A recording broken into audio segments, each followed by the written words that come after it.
कोई माँ करे न कोई पिता करे कि नहीं नहीं मेरी ही कमाई से घर का खर्च चल रहा है। उसमें पता है अरे किनकी भाग्य से ऐसा होता है। कभी ऐसा लगता है, अच्छा ये बताओ, अगर आपकी ही भाग्य तीव्र थी, तेज थी, तो जब आप पैदा हुए तब राजा क्यों नहीं बन गए, तब नौकरी में क्यों नहीं आ गए? लेकिन जब आप अकेले थे तब तक कुछ प्राप्त नहीं हुआ, फिर आपका विवाह बंधन में बंध गए तो थोड़ी सी भाग्य उसकी भी जुड़ गई, तो कहा थोड़ा सा गृहस्थी चलाने के लिए भगवान ने कुछ और दे दिया, 2 भाग्य। और कहा जब तीसरी भाग्य जुड़ी तो सरकारी सर्विस भी मिल गई। अब महाराज देखो, एक पुत्र या पुत्री आ गया तो कहा कि कुछ उसका बिजनेस चमक गया, कुछ उसका, तो कहा तीसरे का भाग्य भी और ज्यादा जुड़ गया, है ना। अब तो तीसरा भी भाग्य जुड़ गया, और एक अगर और आ गया तब क्या हुआ? कहा महाराज उसका भी भाग्य जुड़ गया। तो कभी जो है अपने को मालिक मत मानो, क्या मानो, हम सेवक हैं, भगवान ने हमें जिम्मेदारी दिया है काहे की, सेवा करने की, इनको पालने की, इनको पोषने की। उनमें आप अपना अहंकार मत करो। अगर आपका ही भाग्य तेज था तो आपको ही प्राप्त हो गया होता, लेकिन इतने आने के बाद आपका भाग्य तीव्र हुआ। इसलिए आप इस बात को समझ लो, और यह मोह कदापि न हो कि मैं ही मालिक हूं, न मां और न ही पिता, दोनों लोग ऐसा समझते रहो। बस जीवन जो है वो बदल जाएगा। हम सेवक बनकर इस संसार में बने रहेंगे तो मेरा उद्धार हो जाएगा, अहंकार नहीं होगा। और जिस दिन हम मालिक बनने का प्रयत्न किए उसी दिन हमारा गड़बड़ होना शुरू हो जाएगा। तो यही समझाए भीष्म पितामह, कहे कि हे युधिष्ठिर, आप ऐसे राज्य करो कि आप राजा नहीं हो, आप क्या हो, आप अपने को समझ लेना कि मैं सेवक हूं, मैं प्रजा ही हूं। और जब इस ढंग से तो उनकी पीड़ा को आप समझते रहोगे तो कहीं कोई लिप्सा नहीं होगी।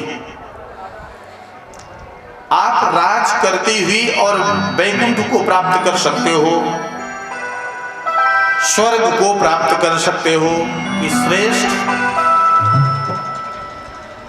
जश्वका परितो वे जात निर्वेद आत्मवान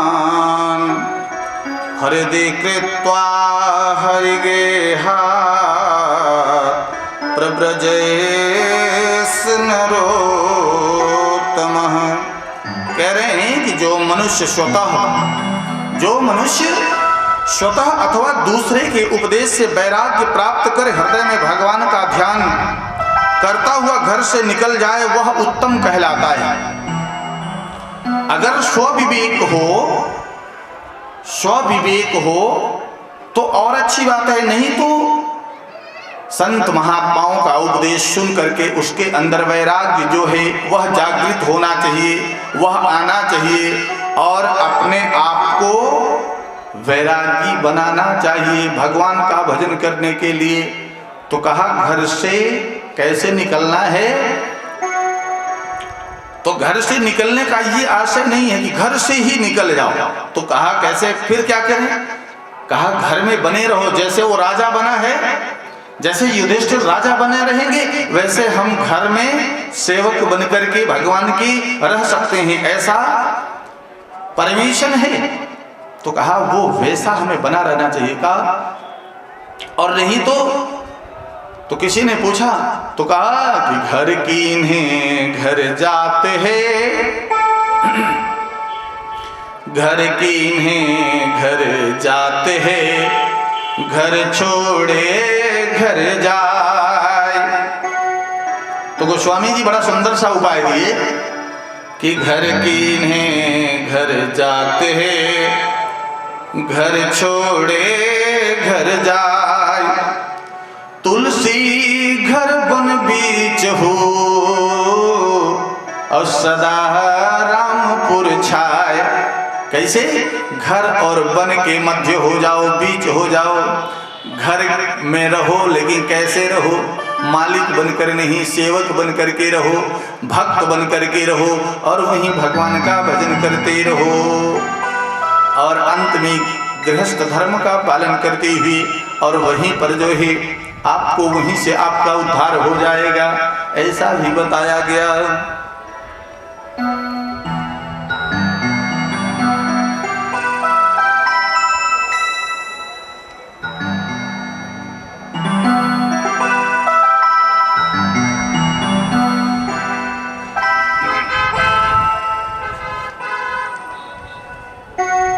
तो कहा कि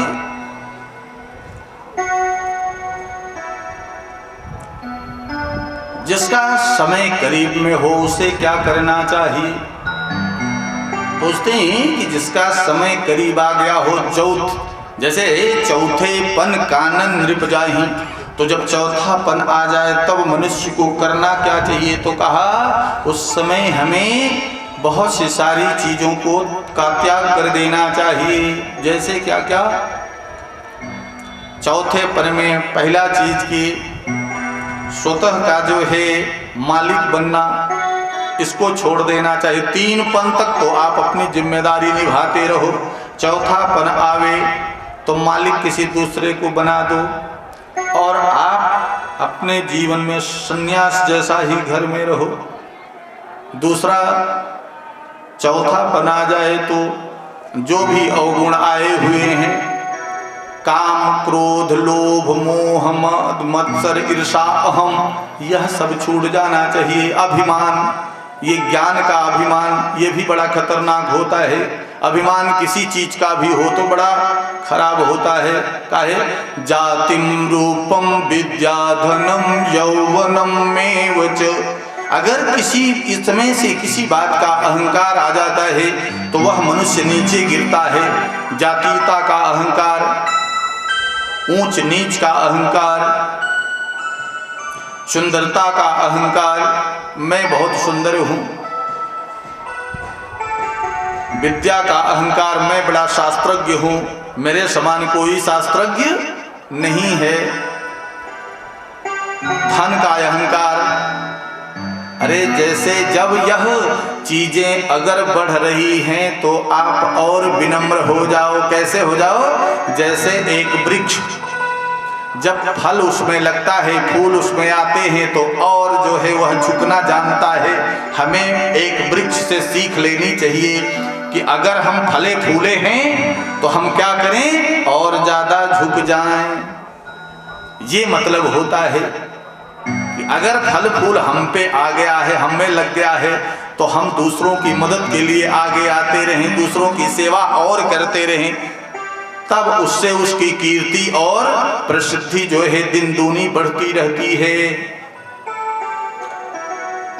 तो कहते हैं कि ये म्रियमाण पुरुष जो है जिसकी मृत्यु समीप में है, चौथा पन जब आवे तो समझो कि अब हमारी मृत्यु सन्निकट है। लेकिन ये मन जो है मानता नहीं, ये क्या करता है? अच्छा, अगर भगवान ने कहा कि चौथा पन आ गया तो पहला सिग्नल क्या होता था? कहा कलम जो है वो सफेद होने लगती थी, बाल की जो जड़ियां हैं वो सफेद होने लगती थी। तो मनुष्य कितना चालाक निकला, कहा घबराओ मत, मैं खिजाब लगा लूंगा और अभी अपने को जवान ही मानूंगा, हैं? वो काला करके पुनः आ जाएगा और कहेगा कि अभी मेरी उम्र ही क्या है अभी महाराज। तो देखो ये कैसे भाव पल रहे हैं। तो भाव ये है कि अभी हम मानने को तैयार नहीं हो रहे कि हमारा चौथापन आया है। हमारी उम्र बीत गई 70 वर्ष और हम मानने के लिए तैयार नहीं बैठे हैं कि हम बूढ़े हैं।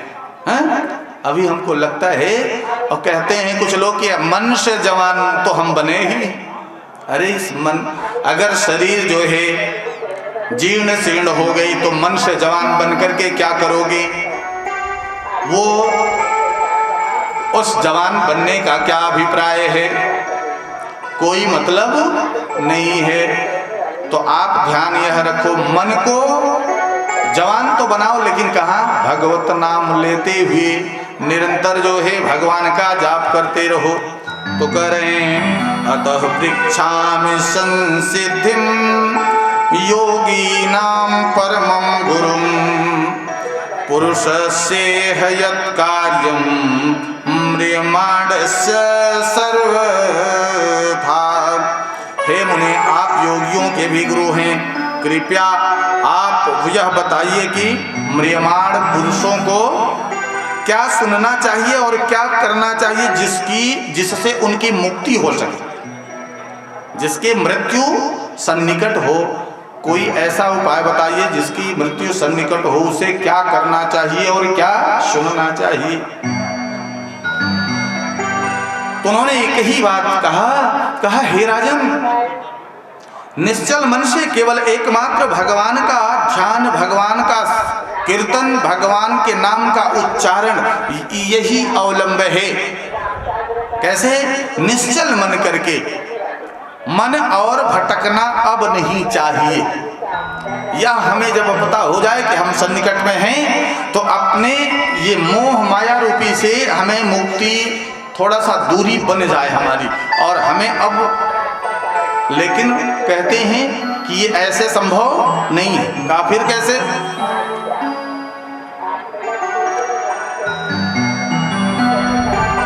कहा क्यों नहीं संभव? कहा अर्जुन ने पूछा था, भगवान ने कहा कि हे अर्जुन, मन मेरे में लगाओ। तो कहा प्रभु आप में तो लगता नहीं है, ये भाग जाता है दूसरे में। जब आपका ध्यान करता हूं तो अन्यत्र ही कहीं भटकने लगता है।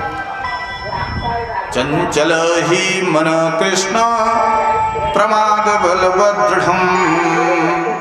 कहा यह इतना दृढ़ है मन, और इतना चंचल है कि अब भाग ही जाता है। तो कहा फिर ये बस में कैसे होगा?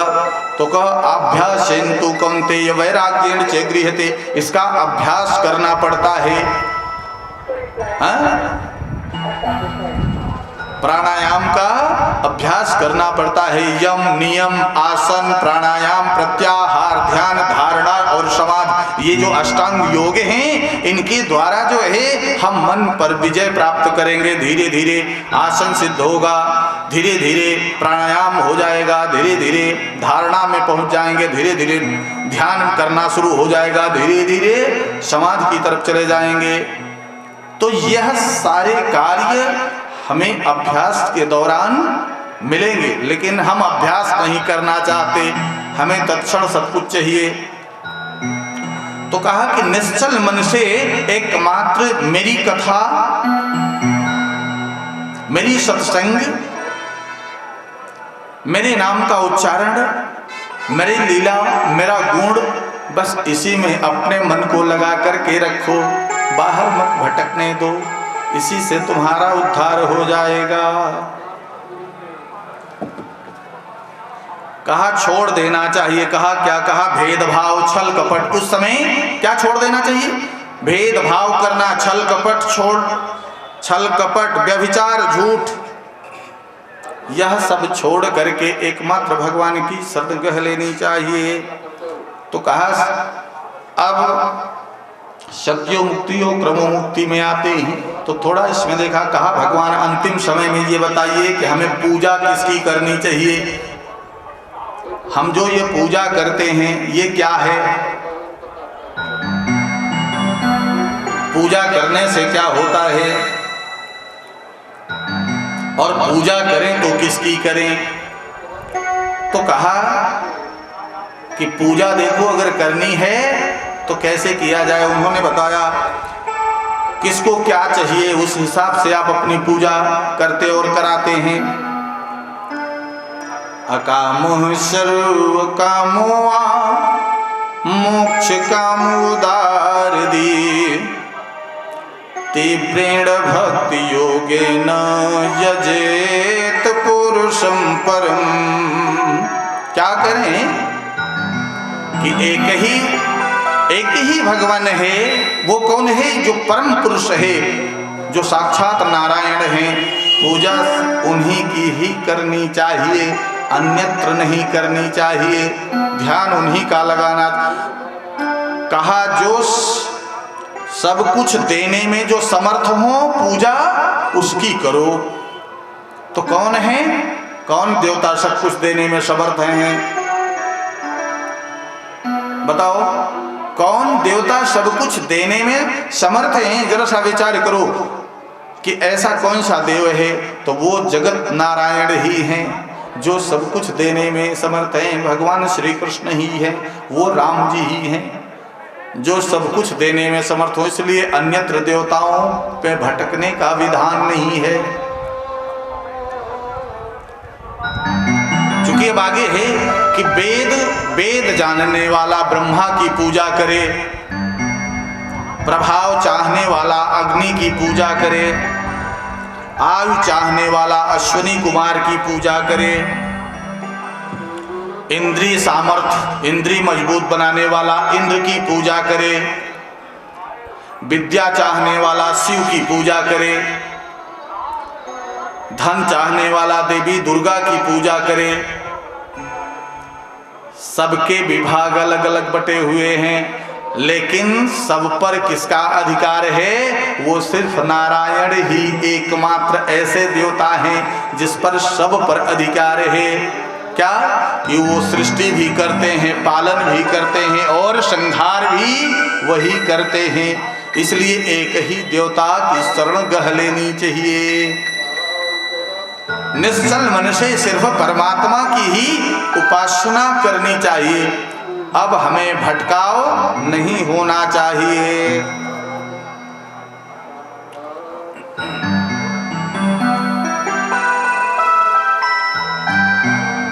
एक बार नारद जी जो है ब्रह्मा जी के पास जाते हैं तो उन्हें भी नेत्र बंद किए हुए देखा। तो पूछा कि अरे भगवान, आप किसका ध्यान कर रहे हो? क्या आपसे भी बड़ा कोई देवता है क्या? कोई और भी भगवान है क्या जिसकी आपने नेत्र बंद किया है? तब उन्होंने उपदेश किया और कहते हैं, पूछा कि आत्मज्ञान का साधन क्या है? यह विश्व किससे प्रकाशित होता है? सृष्टि कौन करता है और संहार कौन करता है और पालन कौन करता है?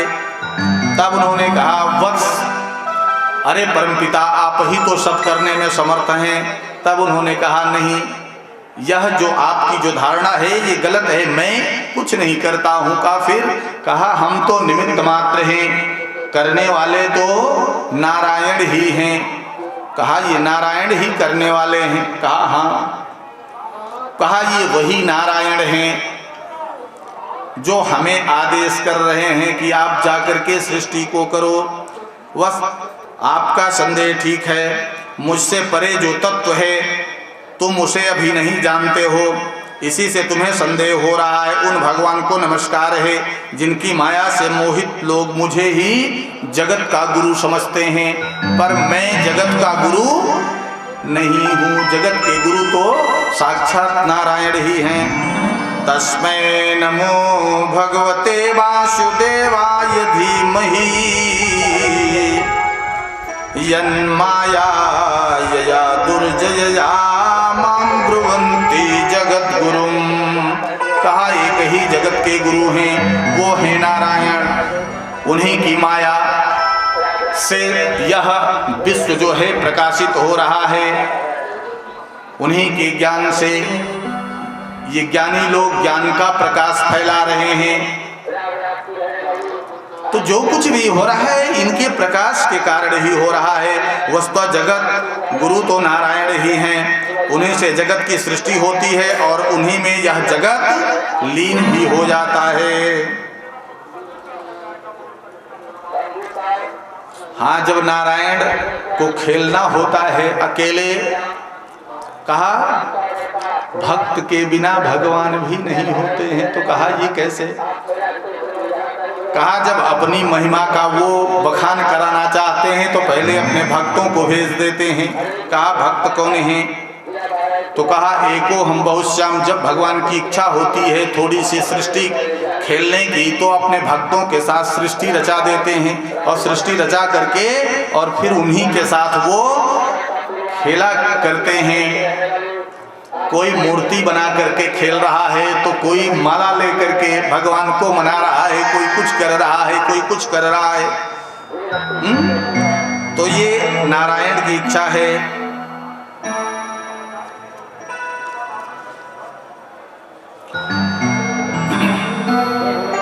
तो चतुश्लोकी भागवत को सुनाया किसने? ब्रह्मा जी ने नारद जी को चतुश्लोकी भागवत का श्रवण करा दिया।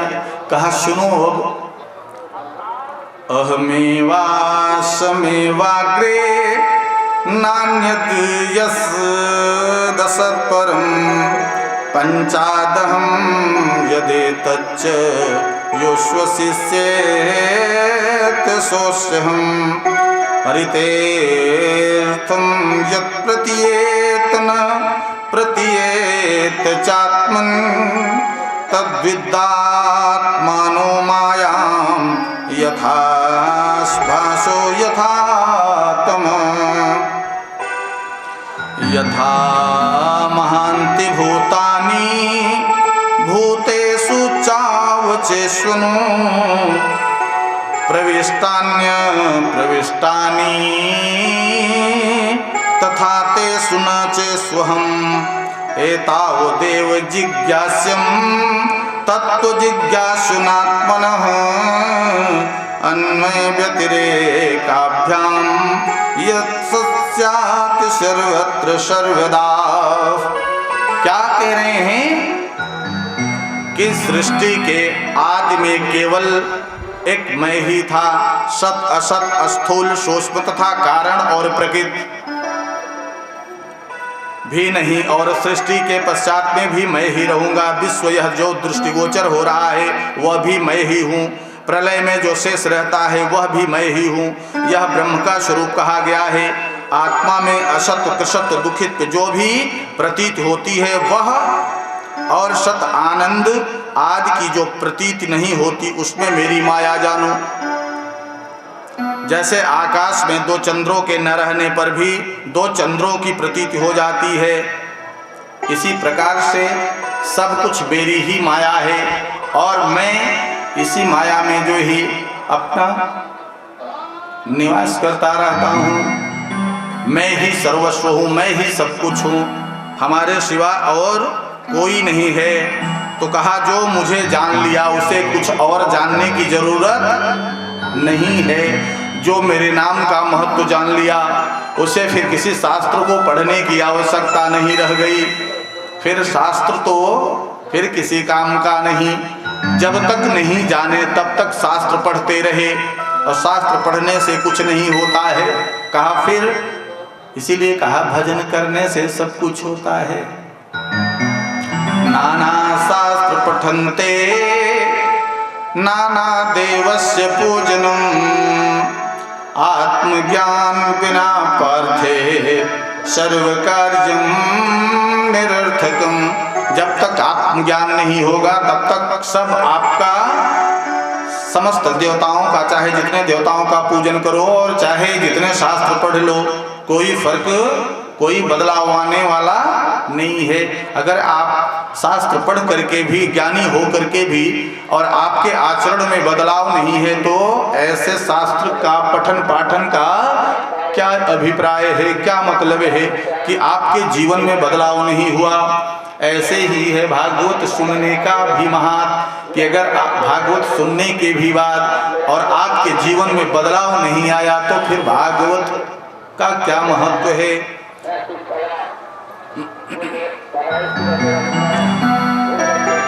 तो यह विराट पुरुष से जगत कैसे उत्पन्न हुआ। विराट पुरुष 24 तत्वों के अंड का भेदन कर बाहर निकले, तब उन्होंने अपने रहने के लिए निर्मल जल की सृष्टि की। भगवान ने, नारायण ने कहा 1000 वर्ष तक उन्होंने उसी जल में शयन किए, इससे भगवान का नाम नारायण हो गया। आपो नारा इति प्रोक्ता आपो वे नरसूनुः। अयनम तस्यतः पूर्वतेन नारायणम स्मृतः। इन्होंने जब एक से बहुत होने की इच्छा की थी तब योग शैया से उठे और अंड के 3 विभाग कर दिए, अधिभूत, आध्यात्म और आदिदैव किए। इस प्रकार से सृष्टि जो है भगवान के द्वारा प्रारंभ हो जाती है और इन्हीं सृष्टि धीरे धीरे सबकी सृष्टि की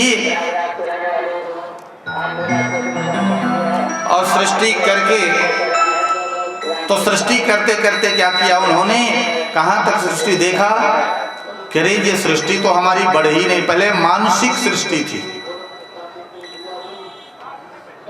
हाँ? लेकिन देखा कि अब यह सृष्टि नहीं बढ़ रही है, तब उन्होंने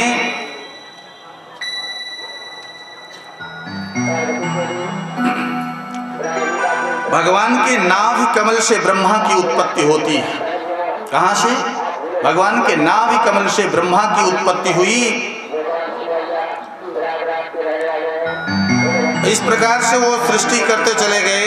दक्षिण पृष्ठ से धर्म की, दक्षिण स्तन से धर्म की और पृष्ठ से अधर्म की, हृदय से काम की। इस प्रकार से सृष्टि जो है होती गई। जब देखा कि इन्होंने हमारे मानस भी पुत्र हुए और उनसे भी सृष्टि नहीं चल पा रही है, तब आगे देखा ब्रह्मा के मानस पुत्र 10 पुत्र हुए।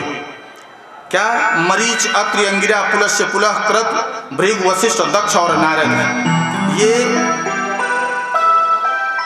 ब्रह्मा जी के पुत्र हैं। कौन से पुत्र? मानस पुत्र। पर 11वां जो है ये मनु जी हैं। मनु शतरूपा से मैथिली सृष्टि का प्रारंभ होता है। ब्रह्मा जी शरीर का योग 2 भागों में विभक्त कर दिया अपने, और एक भाग से मनु और एक भाग से शतरूपा, एक स्त्री और पुरुष। ये और जब यह हुआ तब जाकर के मैथिली सृष्टि प्रारंभ हुई। मनु शतरूपा ने बड़ी तपस्या किया और तपस्या करके भगवान को प्रसन्न किया। भगवान नारायण उन्हें दर्शन देने के लिए आते हैं।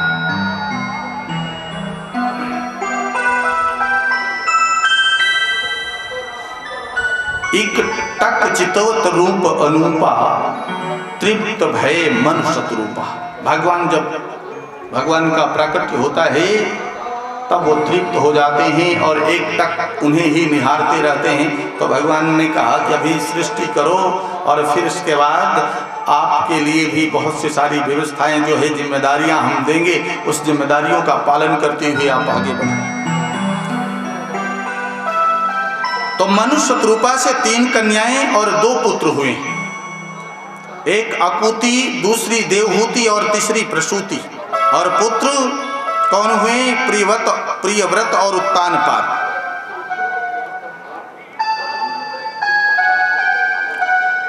अब जब इतना हो गया तो महाराज एक और घटना घटी। कहा वो क्या है? कहा अभी तो यह जब मानसिक हुआ तो अब जब वृक्ष, पेड़, तमाम जल सब कुछ निर्माण करना था, तो देखते क्या है कि जो पृथ्वी है वह एक राक्षस जो है वह चुरा ले गया है, जिसका नाम है हिरण्याक्ष। यह जो है चुरा ले गया है और पाताल लोक को, सूतल लोक को लेकर के चला गया है, जल में डुबो दिया है। अब भगवान ने एक अवतार यहाँ और धारण किया। कहा वाराह का अवतार लिया, एक शुकर का जो है उसका अवतार धारण किया। भगवान कहते हैं कि ब्रह्मा जी के नासिका से एक छोटे से आकार में ब्रह्मा जी ने जैसे ही ध्यान लगाया कि प्रभु अब सृष्टि हम कैसे करें, पृथ्वी तो है ही नहीं, अभी तक तो सृष्टि आपने किया, पर अब जब मुझे सृष्टि करने का समय आया तो बिना पृथ्वी के हम सृष्टि नहीं कर सकते हैं। तो उन्होंने जैसे भगवान का ध्यान किया, वैसे उनके नासिका से एक छोटा सा अंगुष्ठ के समान एक बारह का जन्म होता है। बोलिए बारह भगवान की। और वो बारह भगवान जैसे हुए तैसे उन्होंने सब देवताओं ने उनका स्तवन किया, और स्तवन करके तब बताया ब्रह्मा जी ने कि प्रभु ये जो पृथ्वी है यह है नहीं, और इसको जब तक यह नहीं आएगी तब तक हम सृष्टि करने में समर्थ नहीं हो पाएंगे। यस्याह उद्धरणे यत्नो देवदेस्या विधीयताम। कह रहे हैं कि कोई भी जीव अशुद्ध नहीं होता है। कभी भी कोई भी जीव, वो चाहे जो भी जीव हो, सभी जीवों पर दया करनी चाहिए। वह अपने कर्मानुसार वह जीव आता है और भोगने के लिए, वह आपको ग्रहण करने के लिए नहीं है। आपको ग्रहण करने के लिए अन्न भगवान ने दिया है, फल दिया है,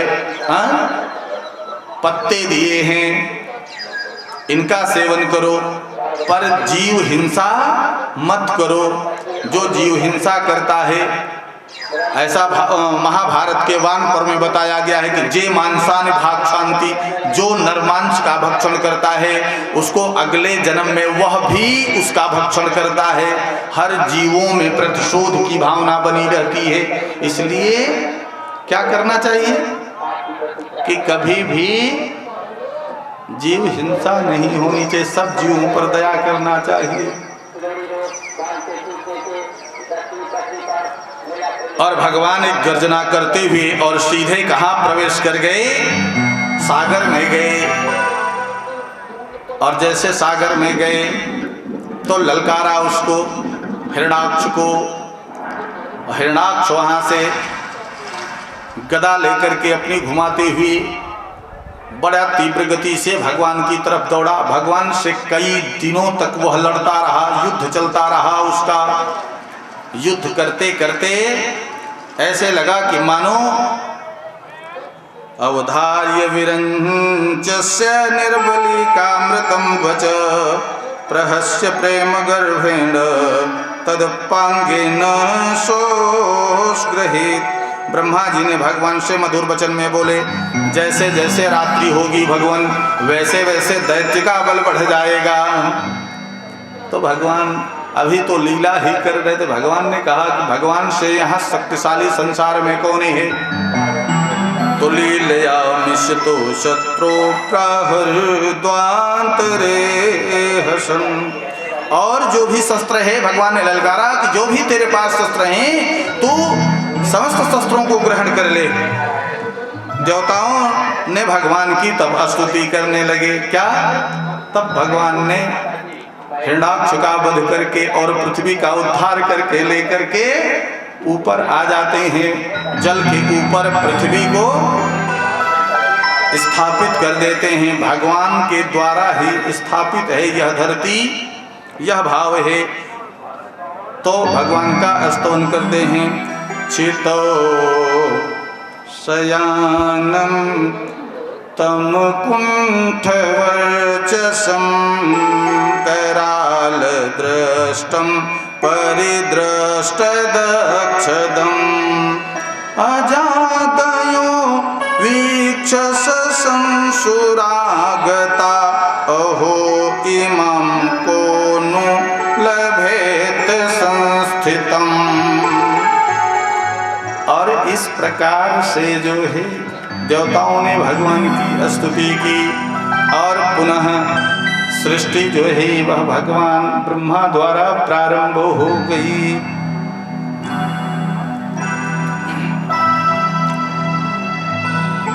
अब देखिए दिति के हट से सायंकाल मैथुन करने से क्या हुआ? अब मैथुनी सृष्टि प्रारंभ हुई। दिति अदिति, दैत्य माता देवता माता। देखिए दो सगी बहनें, दोनों का विचार अलग अलग, दोनों के विचार अलग अलग है। ये ऐसा देखा गया है कि एक ही कुल में दो लोग पैदा होते हैं और दोनों के विचार, दोनों के संस्कार, दोनों के व्यवहार अलग अलग हुआ करते हैं। ऐसा कैसे? कहा ऐसा क्यों होता है? तो कहा संस्कार कई जन्मों का संस्कार लेकर के ही वह जन्म लेता है जीव। तो जो जिसका जैसा स्वभाव होता है वह उस स्वभाव को प्राप्त होता है।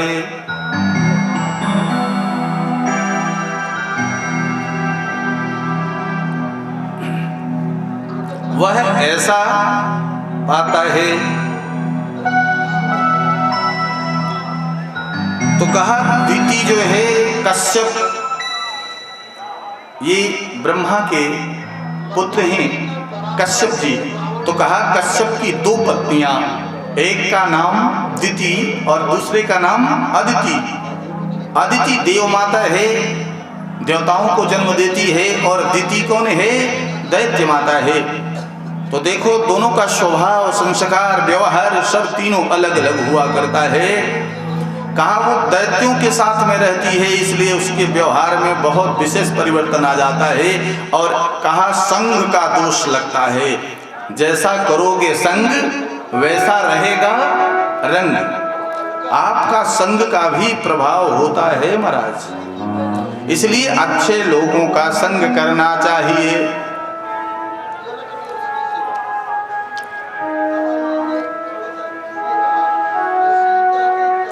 कहा हिरणाक्ष इसकी माता कौन है और ऐसे बलवान पुत्र को कैसे जन्म दिया? तो बता रहे हैं कि देखो ये कौन है?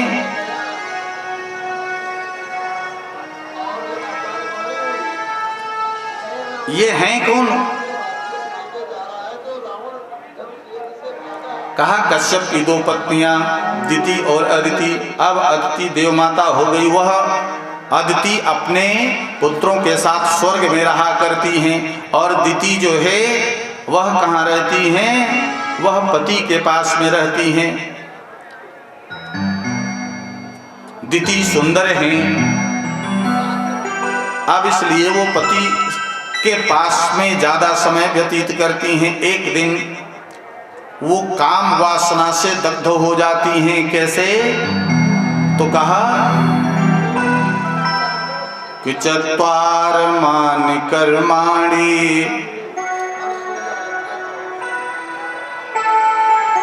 चत्वार मान कर्माणि संध्यायां परिवर्जयेत्,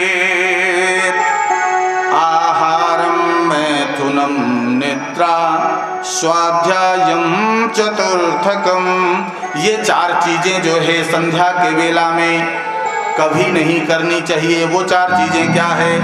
एक तो भोजन, गोधूली वेला में कभी किसी को भोजन नहीं करना चाहिए। दूसरा पत्नी के संग जो है कोई क्रिया, रति क्रिया नहीं करनी चाहिए। तीसरा उस समय सोना नहीं चाहिए। चौथा स्वाध्याय, किसी पुस्तक को भी नहीं पढ़ना चाहिए। उस एक घड़ी तक उसका त्याग कर देना चाहिए। इसलिए कि भगवान भोले बाबा वहाँ भ्रमण करते रहते हैं गोधूली बेला में, और जहाँ जहाँ वो जाते हैं अगर ऐसा दृश्य देखते हैं तो वहाँ उस ढंग का वो श्राप छोड़ते हुए चले जाते हैं।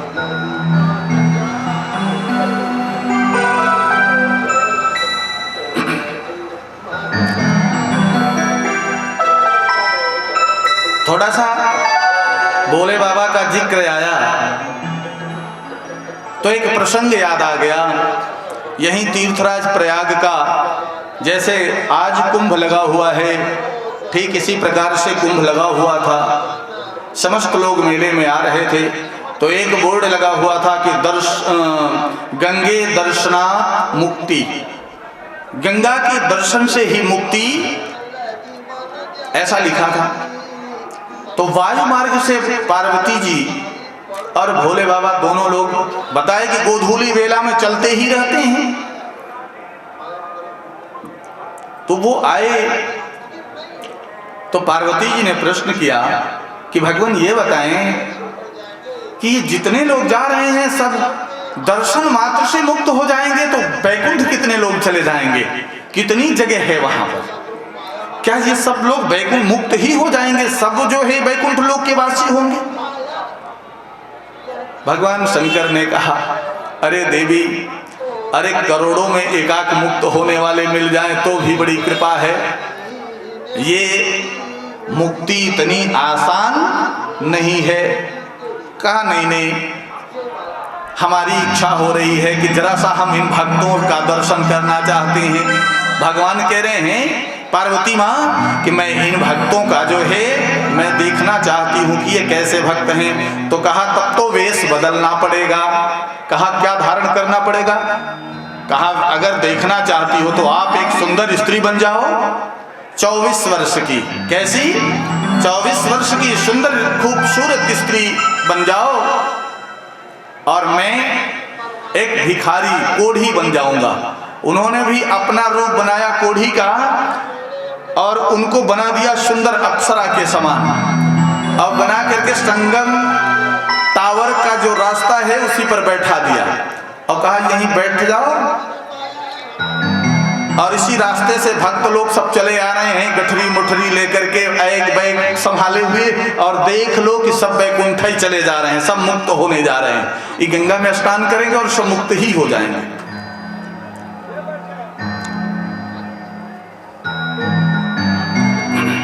तो कहते हैं एक भाव आया, कजरी का भाव,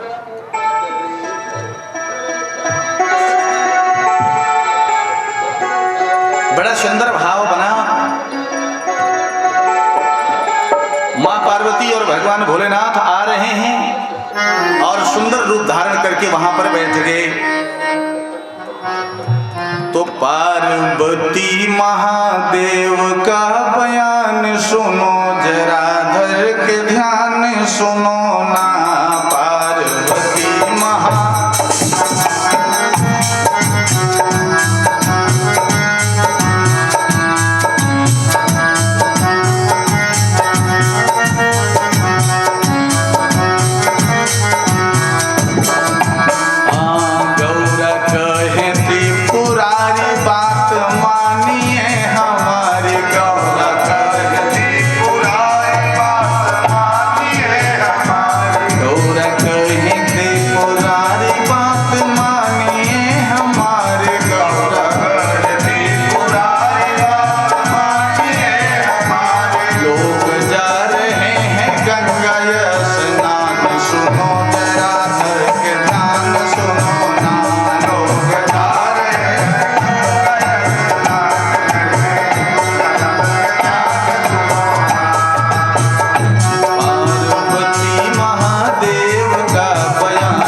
कहा भैया मुझे स्नान करा दो, ये हमारे पति हैं, इन्हें कोढ़ हो गई है, इनको कोई गंगा जी में ले चल करके स्नान करा देगा। कोई है भक्त? कोई नहीं तैयार हो रहा है। लोग कह क्या रहे हैं, कोढ़ी पति है तुम्हारा, कोढ़ी पति है तुम्हारा, छोड़ इसका सहारा। कोढ़ी पति है तुम्हारा, इसका सहारा, कोढ़ी पति है तुम्हारा, इसका सहारा। मेरे साथ चलो, ले लो घर मकान, सुनो जरा धर के ध्यान, सुनो ना।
विचार करो। तो ऐसे भी भक्त हैं। एक प्रेमी भक्त आया, एक प्रेमी भक्त आया, शिव को गले से लगाया। एक प्रेमी भक्त आया, शिव को गले से लगाया। एक प्रेमी भक्त आया,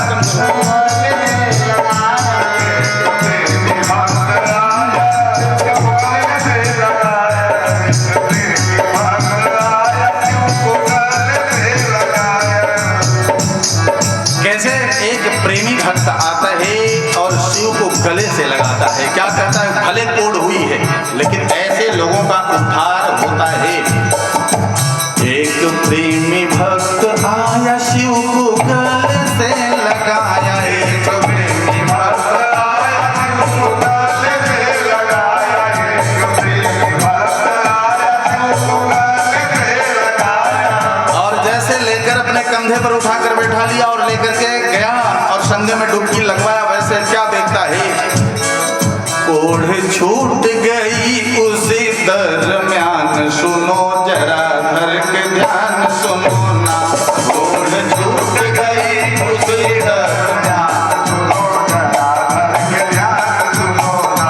कोढ़ छूट गई उसी दरम्यान, सुनो जरा धर के ध्यान, सुनो ना।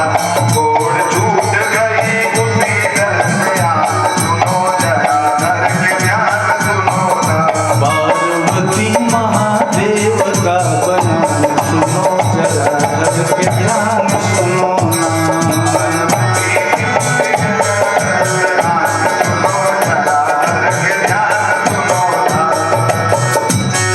तो भाव ये है कि कैसे हम यहाँ निवास करें, कैसे रहें सेवा करते हुए।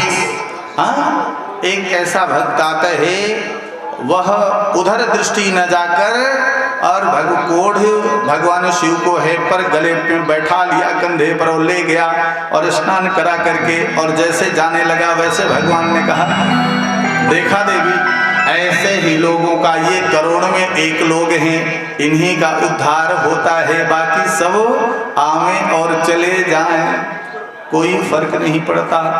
लेकिन आपकी विचारधाराएं जो है वह निर्मल होती रही, इससे कल्याण ही होता है।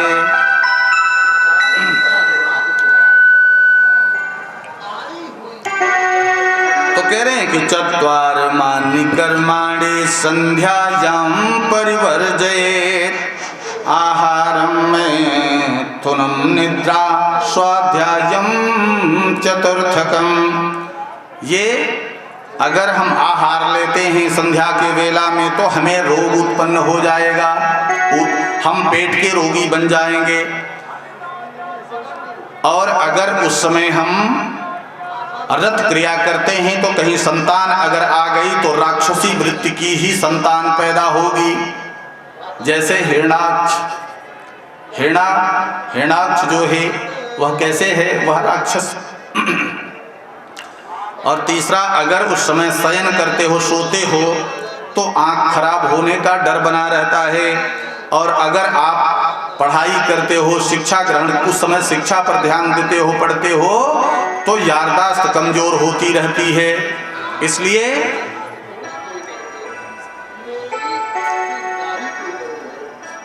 तो कहा ये दिति के गर्भ से कौन पैदा हुआ, हिरणाक्ष पैदा हुआ। कहा इसका क्या कारण था पैदा होने का, तो बताया कि दिति ने संध्यायाम जो 4 चीजें मना है उसी को किया उसने। कश्यप ऋषि यज्ञशाला में बैठ करके पूजा कर रहे थे, भगवान में दत्त चित्त थे, लेकिन यह सज धज करके जा करके श्रृंगार करके और यज्ञशाला में प्रवेश किया दिति ने, और गई तो अपनी पति के पीठ पर हाथ फेरना शुरू कर दिया। पति ने देखा, उसकी मानसिक स्थिति को समझ गए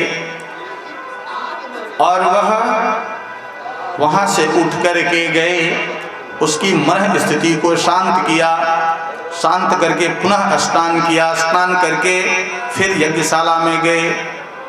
तब वह कुटिल मुस्कान ले करके और फिर पति से क्षमा याचना करने गई यज्ञशाला में कि हमसे अपराध हो गया, हमसे गलती हो गया, इसलिए हमें क्षमा कर दो। तब क्रोधातुर हो गए कश्यप ऋषि, किस दुष्टा को तब तक ज्ञान नहीं आया था, अभी ज्ञान कैसे आ गया, तो उन्होंने खुद श्राप दे दिया और कहा जा इस समय तू, तेरे जो गर्भ रहेगा वह राक्षस ही पैदा होगा। तो कहा उसी से जो है फिर हिरणाक्ष का जन्म हो गया। हिरणाक्ष और हिरण्यकशिपु ये 2 भाई हैं। तो कहा यह 4 चीजें गोधूली बेला में, संध्या काल में बिल्कुल मना है। तो कहा अरे माताएं तो पुत्र को जन्म देती हैं, पुत्र पैदा करती हैं, कैसा पुत्र, पुत्रवती जुवती यति सोई, पुत्रवती जुवती यति सोई, रघुपति भगति जाहि सुत सोई, रघुपति भगति।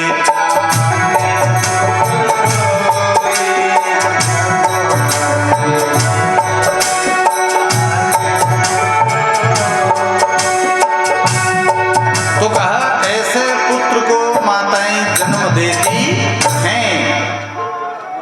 जो माताएं हैं वो बड़ा मुहूर्त देखते हुए, समय देखते हुए, सबका समय होता है, समय के साथ में चला करती हैं, ऐसी माताएं हैं तो उनका कल्याण होता है। तो कहा ऐसे पवित्र कुल में फिर अच्छे पुत्र का जन्म होता है। कुलम पवित्रम जननी कृतार्था, वसुंधरा पुण्यवती च ते। वह कुल, वह जननी, वह खानदान पवित्र हो जाता है, वह वसुंधरा, वह पृथ्वी भी धन्य हो जाती है। जो ऐसे, जिस घर में ऐसे पुत्रों का जन्म होता है, ऐसे पुत्रों के लिए, ऐसे माताओं के लिए बारंबार प्रणाम है। कहा ये हिरण्यकश्यप और हिरणाक्ष ये हैं कौन, तो कहा महाराज जरा सा लघु कथा में ही थोड़ा थोड़ा प्रवेश कराते हैं। कहा ये जय विजय हैं। कहा एक बार सनातन सनत कुमार जो है भगवान वैकुंठ लोक में जाने लगे। तो आज भगवान की इच्छा है, जब भगवान कुछ कराना चाहते हैं तो आज अगुवाई के लिए जय विजय को कह दिया कि हे जय विजय, आज देखना, आज कोई अंदर प्रवेश न करने पावे, अंतःपुर में मैं विश्राम कर रहा हूँ। कोई भी आ जाए उसका प्रवेश ना हो, इस ढंग से कह करके आदेश। तो जय विजय है। जब ऋषिवर पहुंचे तो इन्होंने रोक दिया। अरे कहा क्या बात है, क्यों रोक रहे हो? कहा आज वर्जित है, हम जाने नहीं देंगे। अरे कहा दुष्ट, तुम जानते हो संतों के लिए कोई भी दरवाजा हर समय खुला रहता है, वह किसी जगह पर जा सकते हैं, और हम तो ऐसे संत हैं। तो वो नहीं माने, फिर भी उन्होंने श्राप दे दिया कि जा तू वैकुंठ लोक रहने के लायक नहीं हो, इसलिए तुम राक्षस कुल में हो जाओ। और 3 जन्म का श्राप दिलवाया भगवान ने। तो वही 3 जन्म तक जय विजय ही हिरण्याकश्यप और हिरण्याक्ष हैं। एक दूसरा रावण और कुंभकर्ण, तीसरा दंतवक्त्र और शिशुपाल। कहा ये 3 जन्म तक जो है इनका उद्धार नहीं हुआ। फिर भगवान की इच्छा, भगवान को स्वयं भगत बताया कि एको हम बहुत श्याम। जब भगवान खेलना चाहते हैं तो अपने ही भक्तों को भेज दिया करते हैं। जय विजय को पहले भेजा और उन्हीं से अब लड़ भी रहे हैं, अब उन्हीं से अपना दिखा भी रहे हैं जो राजमाइश। तो ये भगवान की एक प्रकार की माया ही है। भगवान जब खेलना चाहते हैं तो भक्तों के साथ।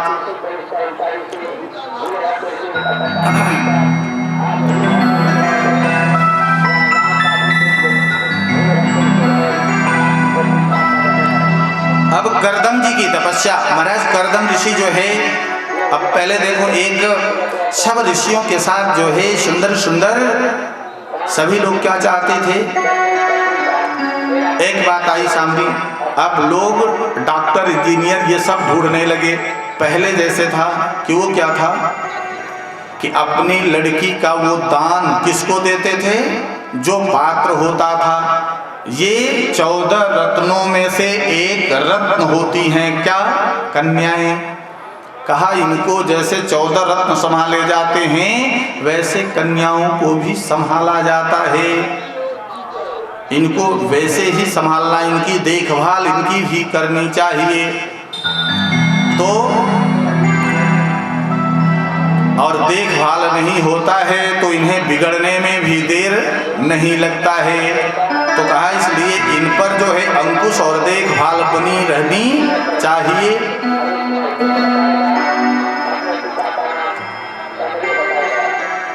तो करदम जी ने तपस्या किया। तपस्या का प्रसाद उन्हें क्या मिला,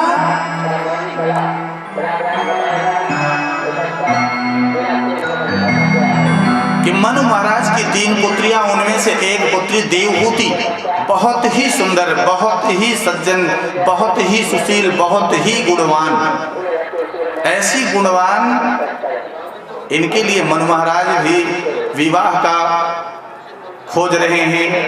और उधर करदम जी तपस्या पत्नी के लिए ही कर रहे हैं। देखिए कोई भी चीज होता है, उधर करदम ऋषि पत्नी के लिए तपस्या कर रहे हैं कि हमें सुंदर पत्नी प्राप्त हो जाए। इसके लिए तप भी किया जाता है, तब जाकर के भाग्य से, नहीं तो कुलक्षणा ही पत्नी मिला करती हैं, चरित्रहीन ही मिलती हैं, तो पता चला कि उस कुल का नाश उन्हीं के द्वारा हो जाता है। तो कहा जब तप, बिना तप के कुछ भी संभव नहीं। तो जब तप हुआ तब उन्हें जो है देवहूति जी प्राप्त होती हैं। सरस्वत्याः तपस्ते पे सहस्राणाम समादश। 10,000 तक सरस्वती नदी के तट पर बैठ करके करदम जी ने पत्नी के लिए तपस्या किया। और फिर नारद जी की प्रेरणा से, नारद जी की प्रेरणा से वहां कौन आया, मनु महाराज आए रथ पर अपनी पुत्री को लेकर के। और देखा तो करदम जी जो है वह चाह ही रहे थे, वो करदम से उनका विवाह करा दिया जाता है। और आकुति का विवाह रुचि के संग होता है, और प्रसूति का विवाह दक्ष के साथ में होता है।